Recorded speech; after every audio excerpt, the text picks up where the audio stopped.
Hola, hola, on se retrouve pour le jour 4, pour la question numéro 4 à pratiquer en écriture intuitive pour, voilà, dans le cadre de ce processus 21 jours pour connecter à votre intuition, pour vous relier à vous-même, retrouver une certaine fluidité. On a l'étoile aujourd'hui qui est sortie. Je vous invite à télécharger le e-book offert aussi qui est en description de cette vidéo pour pouvoir vous placer dans un espace qui favorise aussi le développement de vos perceptions intuitives et puis eh bien de l'allier en fait à ce processus de 21 jours avec ces 21 vidéos pour pouvoir pratiquer tout simplement parce que l'intuition a besoin de pratique, qu'on lui accorde du temps et du crédit. C'est ça qui va augmenter vos perceptions intuitives du moment que vous lui laissez de la place de s'exprimer. On y va. La question du jour, du coup, à se poser en écriture intuitive, c'est avec l'étoile. Donc l'étoile, c'est une carte qui parle de fluidité, de place, d'espoir, de guidance.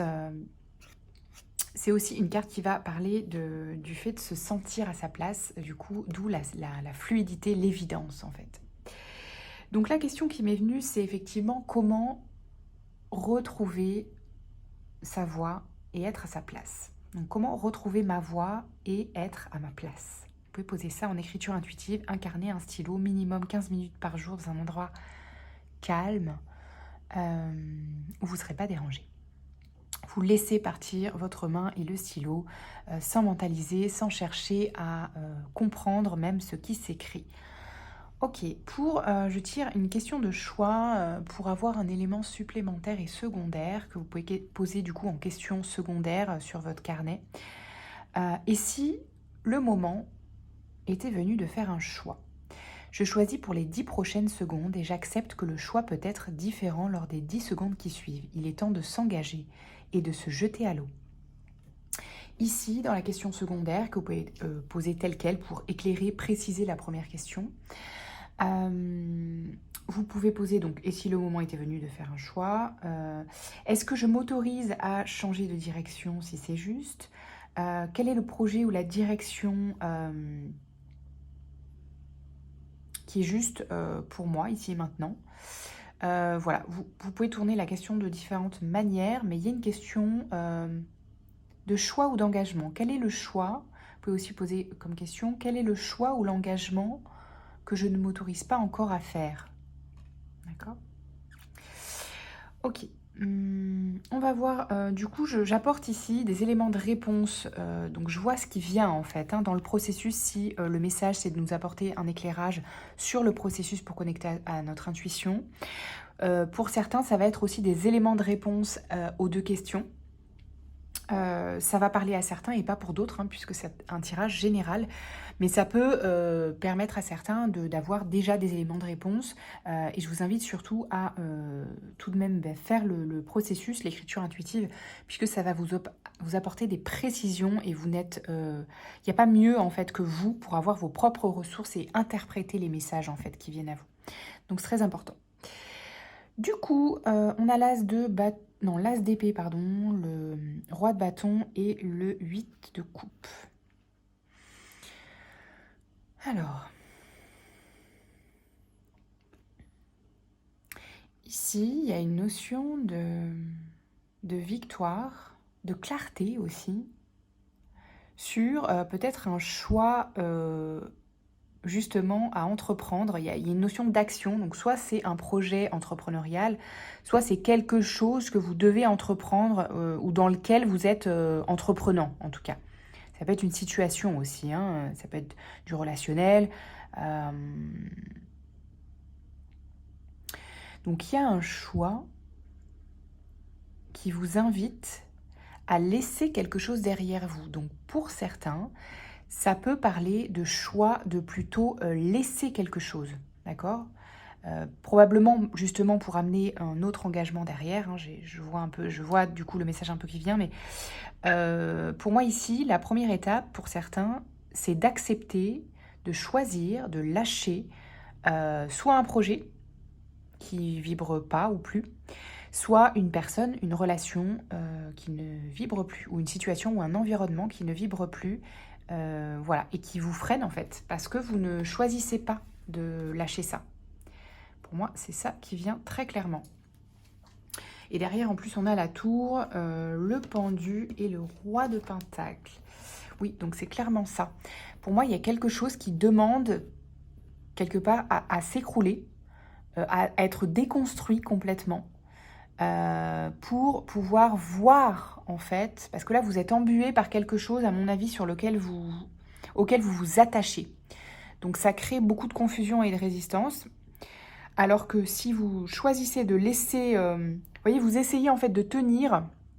Vous voyez, cette tour, elle s'écroule. Il y a plein d'espèces de planches un peu mal agencées, etc. Et c'est comme si vous essayez de faire tenir les planches pour essayer que ça tienne encore un peu.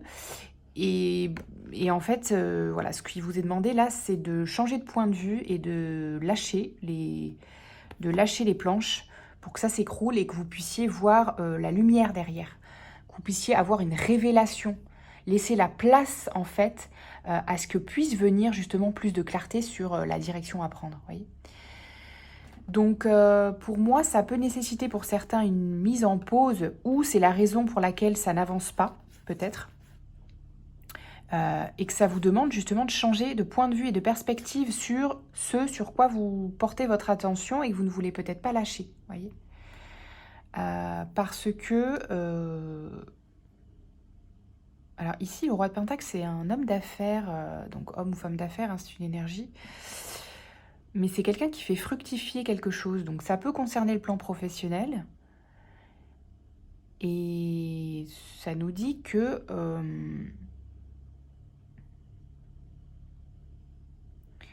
si vous changez de point de vue,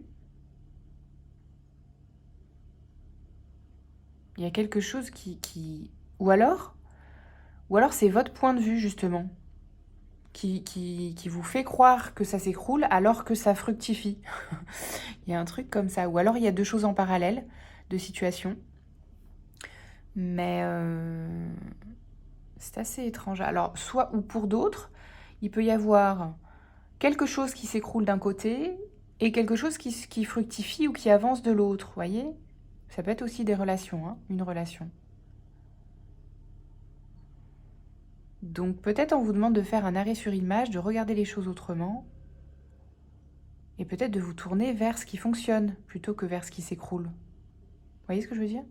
Il y a peut-être une perte d'énergie, encore une fois, sur ce qui est bloqué et on vous demande de vous tourner vers ce qui avance, ce qui s'ouvre en fait, tout simplement. Ok. Le 7 d'épée, le page de coupe et la roue de fortune. Donc oui, clairement, là, il y a quelque chose qui vous retient. Pardon pour le petit coup de...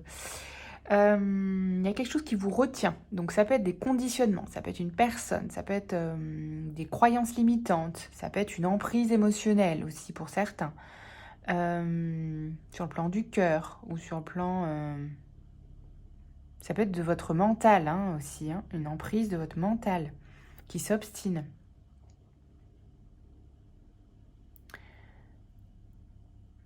Et qui vous ralentit par rapport à vos valeurs, un projet de cœur ou une relation de cœur ou un désir naissant ou des sentiments naissants aussi, une nouvelle relation, ça peut concerner aussi le page de coupe. Ou une nouvelle passion pour autre chose, vous voyez, dans votre vie. Et ici, avec la roue de fortune, on voit que vous réussissez quand même à faire tourner la roue de situations qui se répètent quand même. Hein. La roue de fortune, c'est aussi la roue karmique en fait, hein, des schémas qui se répètent. Donc dans un secteur ou dans un autre, dans une sphère de votre vie ou dans une autre, relationnelle, professionnelle, etc., familiale. Et je pense qu'ici, le thème, c'est que vous réussissez à faire tourner la roue du moment que vous acceptez de lâcher ce qui s'écroule. Ce qui clairement est bloqué en fait. Ok. Ici, on a les changements, la ville, la progression. Dans les ressources, plus concrètement, clairement, ça nous invite au changement. Vous voyez, il y a un passage là quand même qui peut concerner avec le poisson les entreprises, le projet. Ça peut concerner aussi l'intuition. La médiumnité, pourquoi pas. Il y a un changement, comment on dit il y a un passage, un saut quantique, quelque chose qui vous fait vraiment traverser, vous voyez, traverser quelque chose, vraiment. C'est comme si il y avait un passage, quoi, un avant, un après, quand même. Qui vous demande d'aller vers plus d'ouverture avec la ville, plus d'activité, plus d'abondance, de communication, plus d'ouverture vers l'extérieur, en fait, je perçois. Il y a une progression derrière. Il y a vraiment une ascension là-dedans. Du moment que vous choisissez de passer voyez, cette porte-là, et de laisser le passé derrière vous, ce qui stagnait, ce qui était à l'arrêt, voilà, quelle que soit la sphère, ou dans plusieurs sphères en même temps, ça vous permet de revenir dans un espace d'échange et de progression, enfin. Voyez, il y a vraiment cette énergie-là. Hein. Après, probablement que c'était utile, hein, cette phase ben voilà, de deuil, hein, j'ai envie de dire, en fait, de ce qui ne fonctionne pas. Hein. On est tous comme ça, hein, le mental s'accroche donc à ce qu'il connaît. Ici, on a le contrat, donc ça débouche quand même sur des accords, sur des nouveaux contrats, sur des nouvelles relations, parce que vous affirmez qui vous êtes, vous assumez qui vous êtes, que ce soit dans les aspects, on va dire, que vous percevez peut-être comme négatifs ou que vous n'assumez pas, etc. Ou que ce soit bien sûr dans tout le positif de qui vous êtes, vos rêves, ce dont vous avez envie à aujourd'hui, qu'est-ce que vous avez envie de faire, dans quoi vous avez envie d'investir votre énergie, quel type de relation vous voulez, etc. Ça peut parler aussi, pourquoi pas, d'orientation sexuelle ici. Hein.